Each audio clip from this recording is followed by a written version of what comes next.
Hello，你好，欢迎回来，Welcome back to Wisdom Wednesday with Johnny Tiger and Kitten. Kitten. I don't know what happened there. I was taking a drink of water. She's behind the scene like me, uh, snacking, drinking red date tea.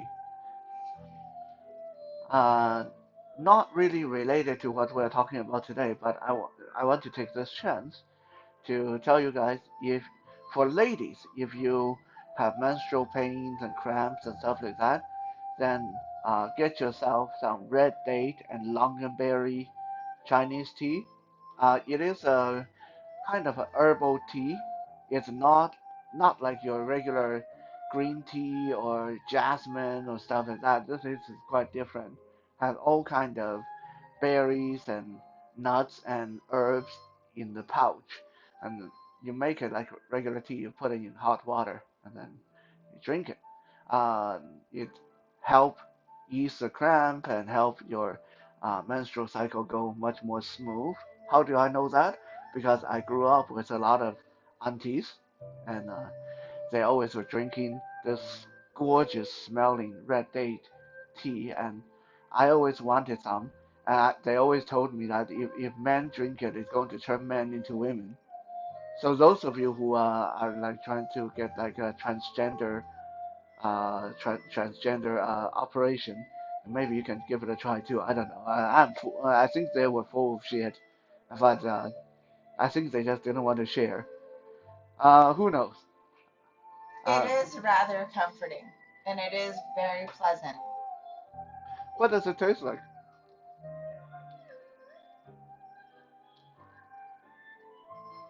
Like the aftertaste of berries. And it to me it smells a little gingery. Uh, have the like the first time I smelled it, I said, "Is that a tea? That smell like a soup." Uh, so yeah, it's a very pleasant drink. Uh, One tea bag can make quite a few cups. I usually put it in a 34-ounce teapot and just keep adding more hot water to it. Um, you can do that 2 or 3 times and it will still have the taste. Um, if you make it just in a cup, then you want to fish it out after 3 or 4 minutes. Otherwise, it will get really, really strong. So, our little advertisement, Red Day Tea, whatever brand out there, you are welcome. Maybe you can consider sponsoring our channel. Send me some money. Keep the channel fed and happy. That's it. Yeah, so we can have money to buy Kitten more Red Day Tea. So today's date is Wednesday, August 16, 2023, and we are going to talk about a rather dark topic today. Since the beginning, the first dynasty in Chinese history, about 2,300 years ago. Yeah, I know. We like to say that Chinese history is 5,000 years, right? But the actual dynasty didn't really start. Like the official record only go back to 2,300 years for imperial imperialism. Prior to that, it was more tribal. That's a lot of different states, different kingdoms and tribes and stuff like that. So the first dynasty, about 2,300 years ago, to the last dynasty and the last emperor back to 1911. Uh, about 2,300, 2,200 years of imperialism in Chinese history. That's a long time. There has been 494 emperors in total. Yeah, I bet a lot of you didn't think there were that many. I, when I was growing up, I didn't think there were that many emperors. I thought, okay, so 2,000 years. let's say each emperor rule for 100 years. Okay, that's a stretch. Then that would be, 20, that would be 20 emperors. But even if we cut that in half, let's say every emperor only ruled for 50 years, then that would be 40 emperors, right? So, okay, let's say we give that even more stretch, 80 emperors. That's like when I was little. I thought, okay, maybe 80, maybe 100, like 2,000 years of history. That maybe, yeah, 80 to 100 emperors makes sense. But 494. Some of these emperors didn't even last a month. Wow. Yeah, literally, some of them take the throne today, get murdered next week. Oh my gosh. Yeah, yeah, being emperor was kind of dangerous. Not a job for everybody. Um, Now, when you think about this, 494 emperors, on average, every one of them had 3,000 wives. Okay, so that's a lot of wives, a lot of baby making, and a lot of babies. Now, prepare yourself to think about this. How is it that in all those time, 2,300 years of history, 494 emperors, and multiply that with 3,000 wives, every one of them, and we'll just average that out to 20 children each. How is it in all those times there has never been records of twins? Yeah, weird, huh? Suddenly it seemed like something dark was going on, and it was.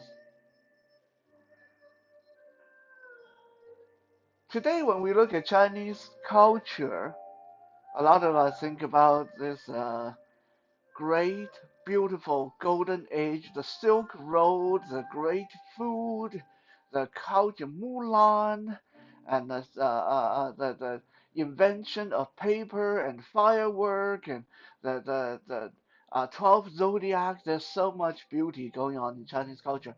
But just as I talked about in the cannibalism episode, there has been a lot of darkness in Chinese culture. And this twin business, has there never been royal twin?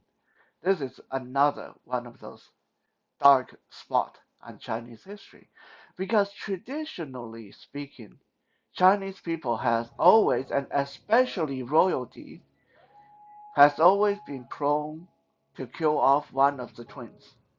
Oh my gosh. Ever since the beginning of time, ever since, I know Kitten loves that phrase, ever since. Mm. Yeah. um, Ever since uh,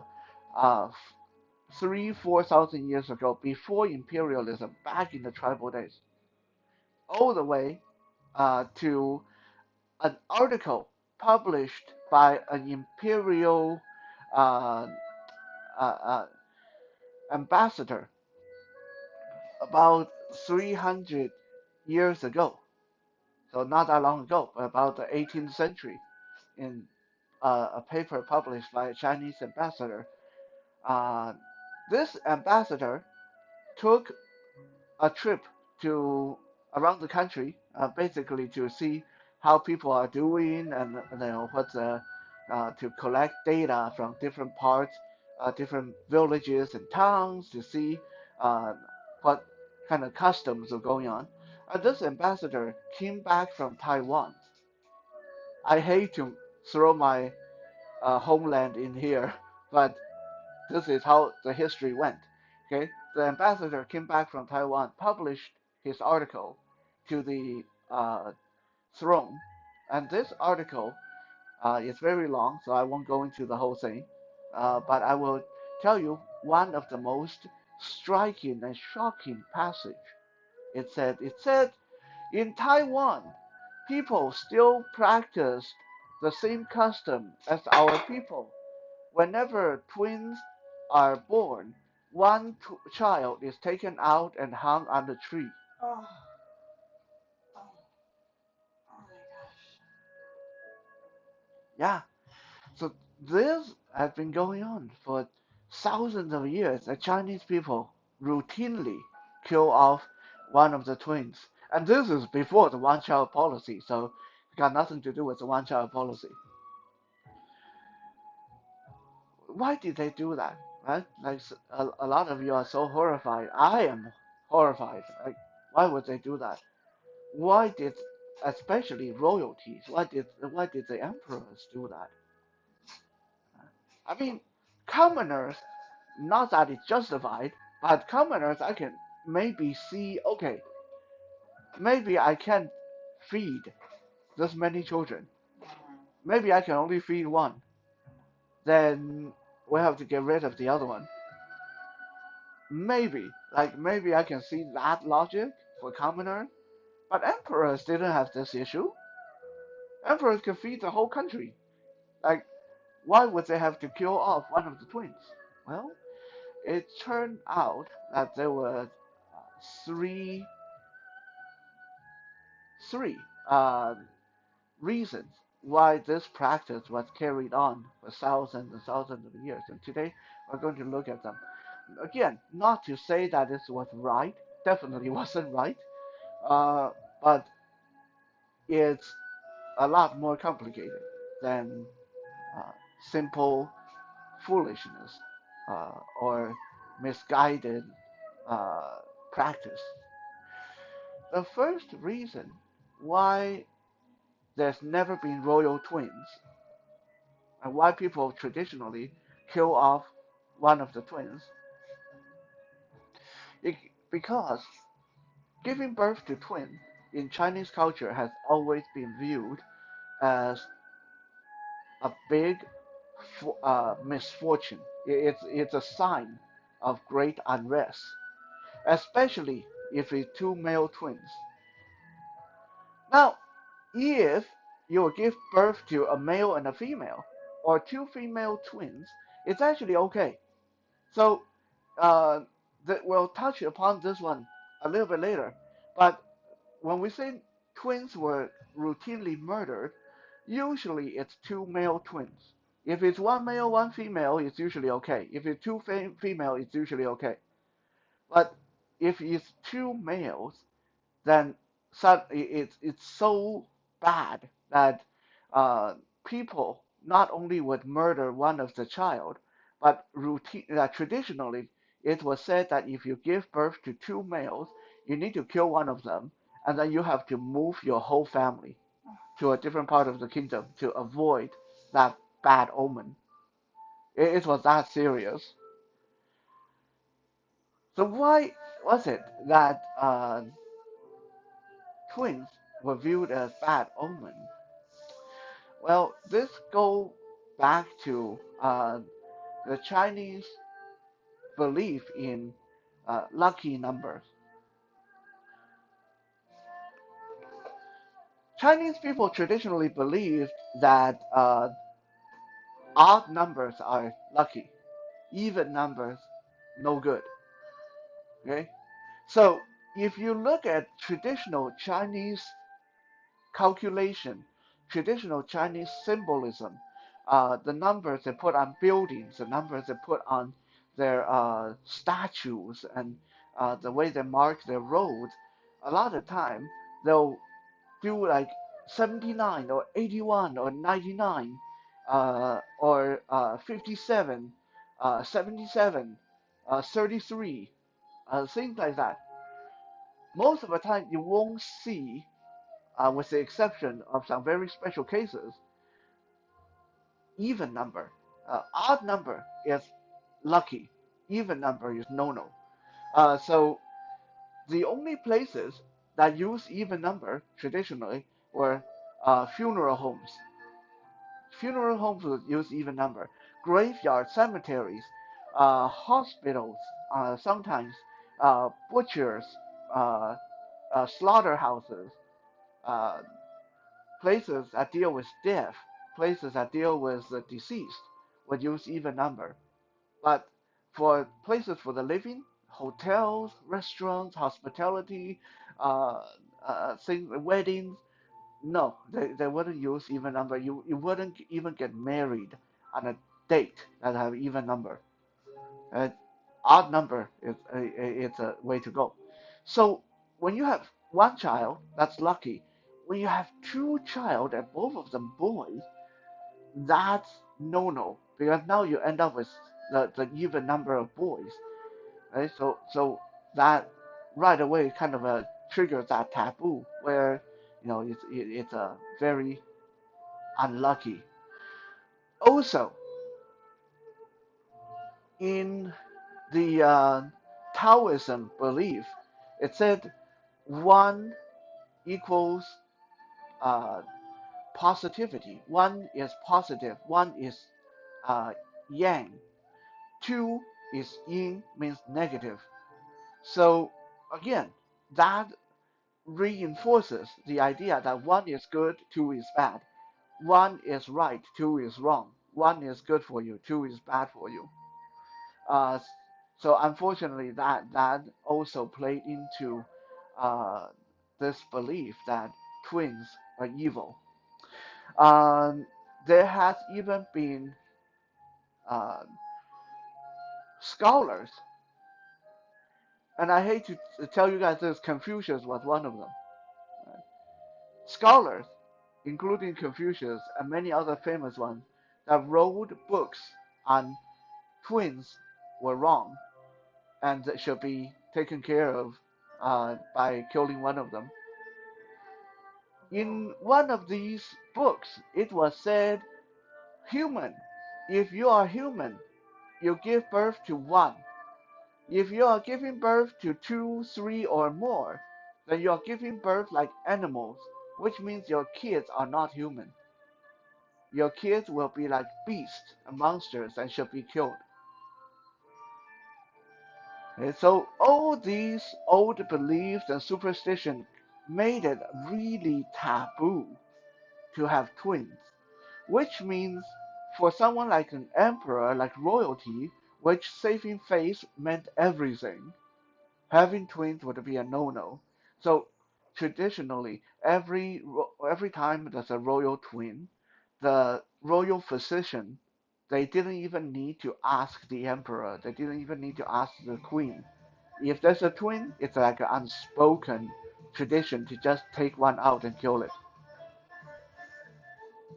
And it was never even entered into any royal record. This is why, if you go back and look at the official royal record, there has never been any twin. It just wasn't talked about. It wasn't recorded. This never happened. They prefer to sweep it under the carpet.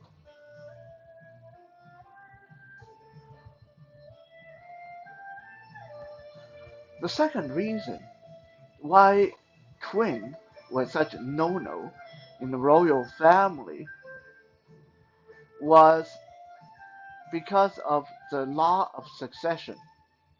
It creates problem for the throne. Traditionally, the throne is given to the eldest child. But let's say your eldest is not the oldest. There's a twin. They both look the same. They both came out approximately the same time. Now what are you going to do? You can't split the throne in half because you end up split this kingdom in half.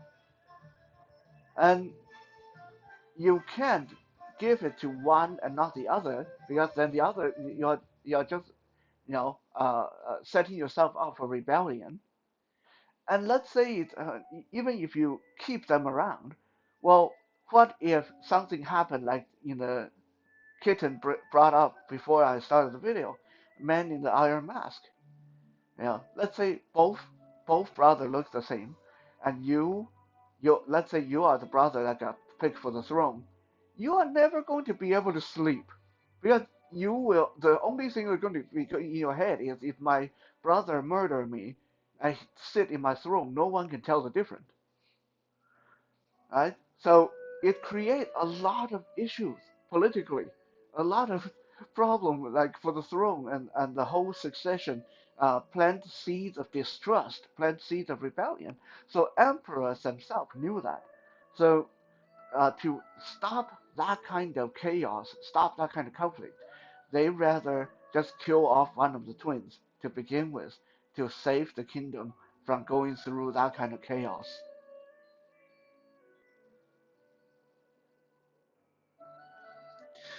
The third reason why the twins were such a taboo is because of the lack of medical knowledge. Traditionally, majority of people, a majority of women that gave birth to twins didn't survive. Uh, it just like when you think about even watching movies, TV series like The Walking Dead, right? Post-apocalyptic zombie apocalypse when there's no hospital to go to and you have to give birth in the wilderness and only tended to by your friends and family. A lot of people die just giving birth to one child. So in the old days, in the same kind of condition, a lot of people wouldn't even survive one child, never mind twin. So twins got a really bad rep because almost every time they came around, the mother would die. Uh, so this created this, or shall we say, this further reinforced the superstition that twins were evil, they were bad, they killed their mom. Uh, in fact, when I say that there's no royal record of twins, recently there has been found, uh, not in the official royal record, but in a record of a different, like a very minor royal house, that it was mentioned back around the 16th century in China. There was a princess.